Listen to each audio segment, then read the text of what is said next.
आज की कहानी है कुत्ते और बकरी को कहानी। बकरी रानी घर के पास चलते चलते एक जगह पर चारों पैर एक तरफ करके बैठ गई। वो बहुत परेशान दिखाई दे रही थी। वो मदद के लिए पुकार रही थी। छन्नू ने जब उसे देखा तो उसने अपनी पत्नी लाजो को आवाज दी। लाजो, बाहर आओ। देखो रानी को क्या हो गया है, बीमार तो नहीं हो गई? अरे ये तो बच्चा जन्मने वाली है, आप बैठिए, मैं सब देख लूंगी। रानी बकरी ने दो प्यारे प्यारे बच्चों को जन्म दिया तो छन्नू के घर में खुशहाली का वातावरण छा गया। दोनों बच्चों का नाम बिल्लू और टिल्लू रखा गया। छन्नू के कुतिया और उसके दो बच्चे जिनका नाम शेरा और बघेरा था, बकरी के दोनों बच्चों को देखने के लिए आ गए। बिल्ली उनसे खेलना चाहते थे, इसलिए आगे बढ़ गए। हमारे घर की आबादी बढ़ रही है, अब तक हम लोग कुल 6 हो गए हैं। ये लोग तो फैमिली प्लानिंग को नहीं मानते। अच्छा है, जनसंख्या बढ़ने दो। आप भी ना। इतना कहकर लाजो घर के अंदर चली गई। कुत्ते के पिल्ले और बकरी के बच्चे आपस में खेलने लगे। छन्नू ये देखकर बहुत खुश हो रहा था। वो भी उनके साथ खेल लेता था।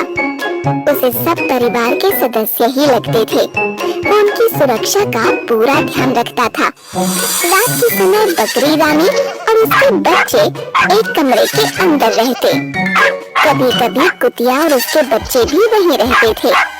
एक दिन कुतिया और उसके बच्चे रात के समय कमरे के बाहर ही बैठे थे।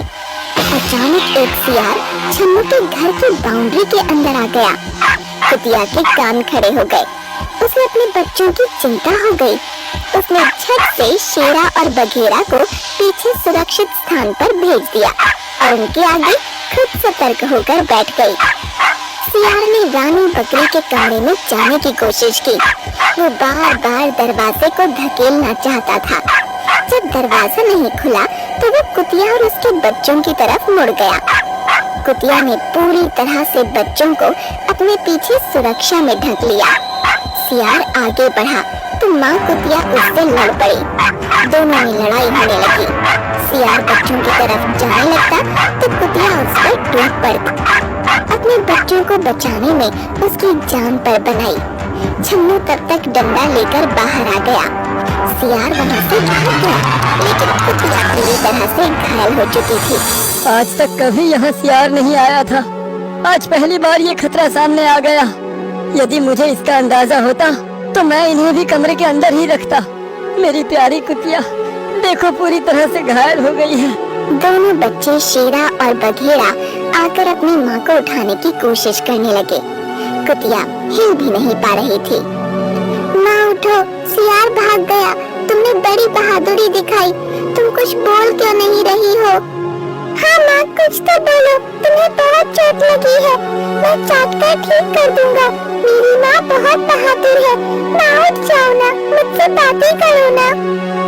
कुतिया बेचारी कुछ देर पहले ही भगवान को प्यारी हो गई थी। उसका निर्जीव शरीर भला अब क्या बोलता। छन्नू और लाजो की आंखों में आंसू आ गए। उनके परिवार का एक सदस्य सदा के लिए उनसे दूर हो गया। शेरा और बघेरा अनाथ हो गए। छन्नू और लाजो को उन पर बड़ी दया आ रही थी। ये दोनों दूध पीते बच्चे अभी बहुत छोटे हैं, बिना माँ के हो गए हैं। इन्हें तो ये भी नहीं पता कि अब इनकी माँ इस दुनिया में नहीं रही। रानी बकरी भी वहाँ पहुँच गई थी। उसने सब समझ लिया। वो शेरा और बघेरा के पास आ गई। उसकी ममता का आंचल बहुत बड़ा था। उसने दोनों बच्चों को अपना लिया। शेरा और बघेरा रानी बकरी का दूध इस तरह से पीने लगे जैसे वही उनकी माँ हो। उन दोनों ने भी रानी बकरी को अपनी माँ बना लिया। वो बिल्लू और टिल्लू के साथ भी पूरी तरह से घुल मिल गए। कहते हैं ना होता जिनका कोई उनका खुदा होता है।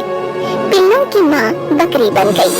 शेरा और बघेरा बड़े हो गए। वो दोनों अपनी माँ रानी बकरी और भाई टिल्लू और बिल्लू की सुरक्षा में लगे रहते थे। एक शाम सूरज ढलते ही वही सियार फिर से आ गया। कमरे का दरवाजा खुला था। रानी बकरी और बिल्लू टिल्लू वहीं पर थे।